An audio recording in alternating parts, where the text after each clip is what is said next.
Hello and welcome to my channel. In this video we're going to create a new project, and as you see you have to download Tony for writing codes and it's easy, so I downloaded it.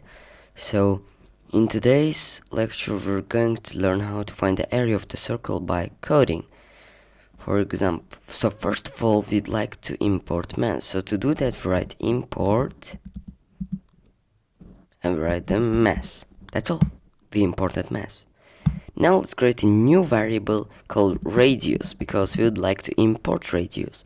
Like when we would like to import radius, for example, it asks us what is radius, and we write example 4 and it needs it. So radius equals int, to make it an integer, input, open up a new bracket and write, open up strings and write enter radius, colon and bracket and two brackets. And then all we would like to do is we have to square it by itself and multiply it by 3.14 like pi.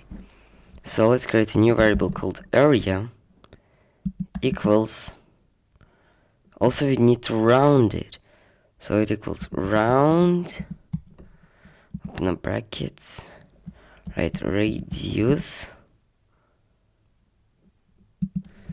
multiply 2, like multiply equals like multiplied by itself. And then we would like to multiply, we write mass because we imported mass dot pi, because it already knows what is pi, and we'd like to round it by two numbers, so right here 2.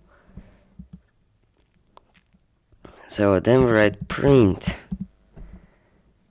open up, we write f, then strings, you'll see why, the area of circle is, colon, close up and open up this bracket and write area. We wrote that f so that so the code does not get messed up, so it knows which area. We are talking about the variable area. So let's run the code. It gives an error. Let's see why. Oh, we made a mistake, guys. The string should not be closed here, it should be closed over here, so it does not get messed up. So let's run it, enter the radius, for example 4. So the area of circle is 50.27. Let's run again, for example 25. The area of circle is this. So okay guys, this was all for this lecture. See you in the next one. Bye bye.